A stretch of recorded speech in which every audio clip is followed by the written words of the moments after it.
Hello guys, welcome to the Inspiration and Enlightenment Slow Talk.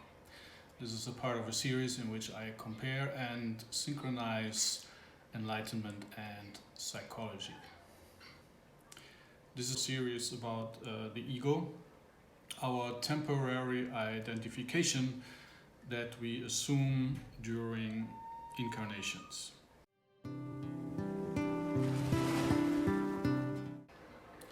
The opposite of depression is vitality, not happiness. Andrew Solomon. If that is true, depression is a matter of energy. Now remember that the ego is partly composed by the mind and the brain, the mind supplying the tribe and the brain supplying the sense of ego and the emotional impact that compresses our self-consciousness. So we're dealing with multiple energies here, or different kinds of energies. So that there are bodily energies, there are brain energies, there is the energy of the mind, and there is the energy of the soul, which is comes from the above and which is esprit or spirit. So lack of one or more of these energies then causes depression, and that can be things like stress reducing bodily energies or eating up bodily energies, or hormonal problems. And those can be treated with medication. Energy problems in the mind can have different causes. There can be a psychological complex, can be a trauma. Traumas consume enormous amount of energy, mental energy. There can be chronic emotions like worry, soul issues, or ego, or the very basic need of ego maintenance. Remember that the ego is an illusion. Tons of energy goes into upholding that illusion. So I'm going to give you 3 quotes here that shed a light on this particular subject. Don Juan said then that in the strategic inventories of warriors, self-importance figures as the activity that consumes the greatest amount of energy, hence their effort to eradicate it.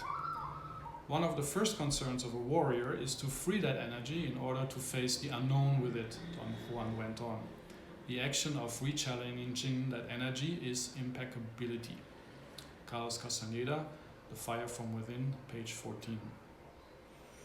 Robert A. Munro also elaborated on ego maintenance. This is taken from Far Journeys, somewhere between page 254 and 263. By far the largest accumulated heavy load is the emotional mass loosely held as the human ego. Originally a probable sprout from the survival imprint, it requires and consumes constantly immense amounts of reinforcing emotional patterns, all of which are by their very nature distorted and distorting. Ego exploits the concept that it is needed to exist and achieve, that the emotions of confidence cannot exist without the ego support, and that happiness is satisfied ego. Ego can bring forth hundreds of irrational emotional reasons to justify its existence, sidestepping the fact that emotion and irrationality are not synonymous. It steadfast maintains that there would be no human personality were it not for the ego. At least the ego is correct in one premise. The human is an emotional being. It's simply a question of utilization or application. Begin ego-diet regimen. A frontal attack on this most entrenched and concentrated center of distorted emotion is conceived as not feasible. Much too many lose their battle, most never begin it. The trick is to start cut off the emotional power feeds that are vital to its existence, to modify and redirect the energy therein. Bear in mind that you are bombarded constantly with ego gratification ploys aimed at modification of your behavior for the benefit of others. The problem is in your emotional response, not in the blandishment itself and the consequential acts you perform. If you want to drive a luxury car simply because you enjoy it, that's fine. If it makes you feel more important, or you like to be seen driving in it, if you have to put "my" in front of the identification, you've found an ego power feed. Keep this perspective and apply it when the need arises, and act accordingly. And here's the last quote from Carlos Castaneda.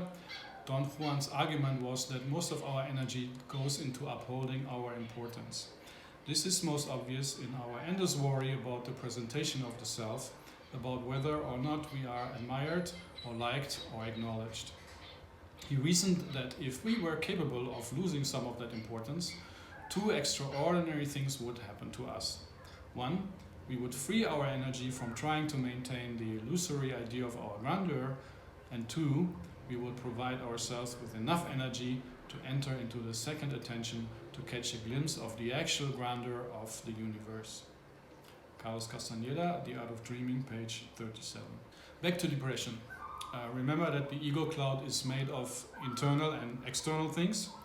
So maintaining those external things that we need for our ego identification consumes physical energy, time and resources. And same for the persona we wear in public. That maintenance requires also physical energy, time and money. So I understand that depression is more of a symptom of multiple energy issues. If stress causes your depression, reduce your stress.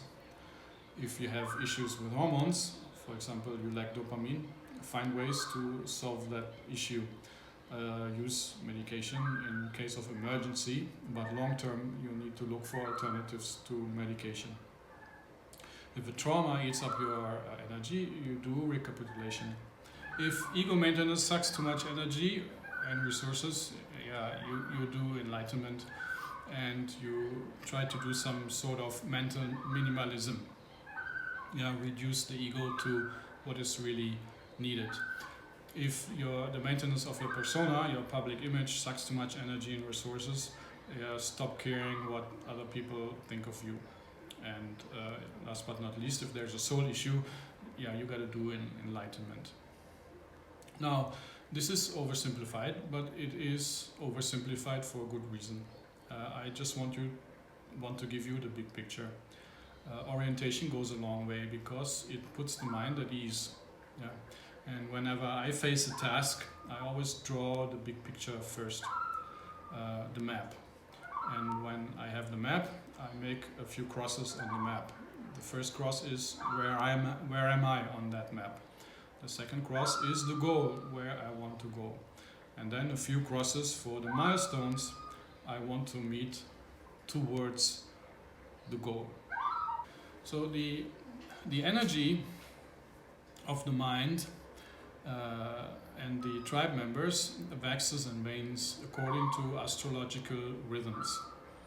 And that's important to understand. And I maintain statistics about the change of my mental energies. And I observe that there are high and lows for intellectual capacity, physical strength, creative energy that I use for writing, and for feelings. So that's what I observe. And I measure my physical strength according to my need of sleep. If I need to sleep a lot, probably my physical energies are low. And if I get sick, that's also an indication my physical energies are actually low. The energy of my brain and mind I can measure with my ability to focus. How long can I write in one stretch? 3 hours, 4 hours, 5 hours, 6 hours. I measure my intellectual capacity by playing chess. If I lose a lot of chess, the right side of my brain is tired. And my creativity I measure with the effort I need to actually create something, to receive an inspiration from the higher self and to put it on the page or into a picture. So every time a decade changes, I look up how my energies did during that decade in the previous years, and that mentally prepares me for the coming 10 days. For example, when I approach a decade where I'm prone to migraine, I take it easy during those 10 days. Having multiple personalities and multiple egos is natural.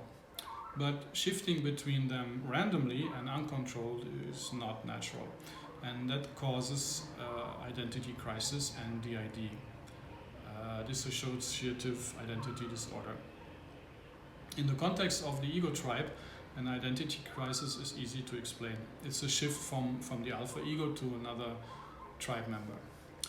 Identity crises are usually caused by a trauma or a radical change in life circumstances. For example, the loss of a job. So when the alpha ego experiences a radical change in life circumstances, it may not be up to the task to manage these new circumstances. In that case, another tribe member should take over. Doing this switch consciously minimizes the crisis. And the difference between an identity crisis and DID is that in the first case, the shifts are rare, and in case of DID, the shifts keep happening. Yeah. So how do you deal with DID, the random and frequent shifts of between the ego tribe? I think the family therapy is probably the best options right now, because it deals with the issue rather than declaring the issue a delusion or suppress symptoms. Now, what about Split, the movie? Have you seen it? Is that for real? Yeah, the power of the mind over the body is for real. And theoretically, if another tribe member takes over the tribe, becomes the alpha male, there could be also a change in physiology. And incidentally, that's also what happens if you do enlightenment. Enlightenment, or rather the advanced part of it, the great work, changes the body to express latent mental and physical faculties. But that's a very long and slow process that takes 30, 40, 50 years. And the faculties that come out of this process, they are not like in the movie, they're different.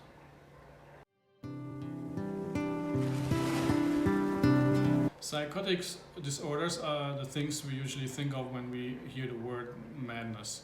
Yeah, the loss of the sense of reality. Now, how does that actually work?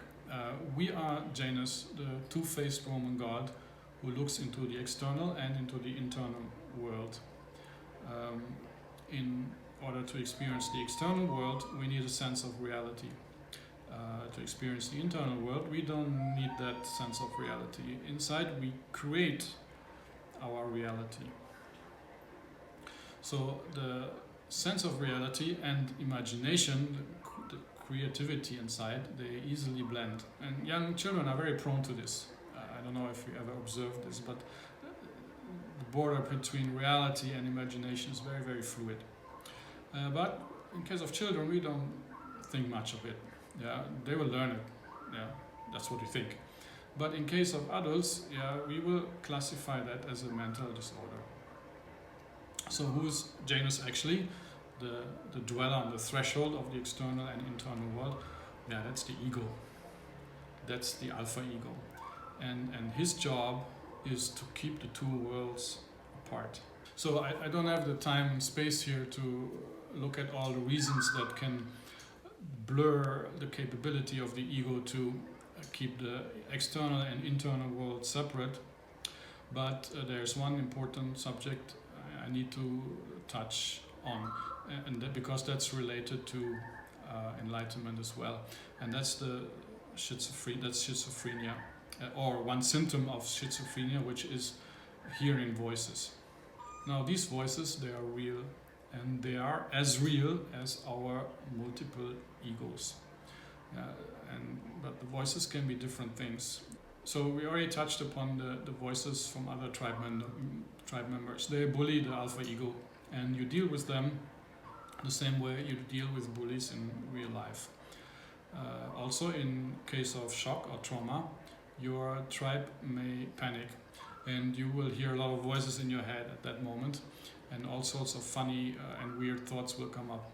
In this case, you need to try to cool down and let those voices talk for a while. Listen to them. These are the voices of your tribe members, If you don't listen, they may start screaming. Yeah, so let them discuss the situation and brainstorm solutions and calm down. And then at the end, you can make a democratic decision between all of them how to move forward. Now, the voices we pick up in the telepathic noise, on the other hand, they can be very dangerous. Yeah. Telepathic noise is, all human beings, incarnate or discarnate, they are all connected through the collective unconscious. And we all share our thoughts, feelings, images, and emotions in that collective unconscious. So we all share in it. And normal people maybe only pick up thoughts and feelings and ideas, but psychic people who are very sensitive to the collective unconscious, they may actually literally hear the thoughts and feelings of other beings. The most dangerous of those are the voices that come from discarnate souls who like to connect with incarnate people and influence their decisions, thoughts and feelings. And that can be really dangerous because they may actually try to induce those people to do bad things. Luckily, it's quite easy to distinguish these voices. Most of all, they flatter, meaning they appeal to the pride of your ego and your wrong sense of self-worth. Yeah, they also tell you what you should do. Yeah, and worst case, they suggest you to do crimes. So how do you get rid of these voices? And if you're psychic, you need to find a way to reduce your psychism.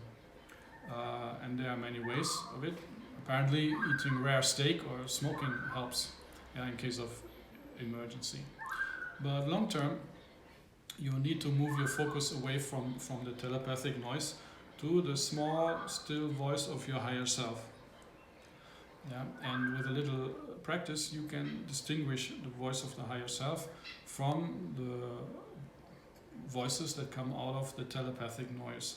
So for one, the voices, they like to nag, but the higher self never interrupts your thought. You actually gotta get quiet first in order to hear it. And the higher self never makes a decision for you. It reveals principles to you that you can apply to your challenge, but then you need to need to make your decision yourself. The higher self is also very social. It will never suggest doing something on the expense of another person. It will rather prod you to put the interests of other people before your own. And it will always try to reason with you and make you help understand other people. The voices on the other side, they like to do brainstorming.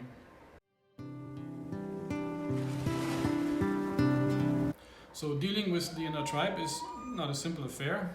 Remember again, the ego can have develop a couple of hundred mental disorders. And it takes a lot of time, a lot of learning, and a lot of diplomacy, and many things. So allow me to close this part of the series with a quote from Carlos Castaneda. Self-importance is not something simple and naive, he explained.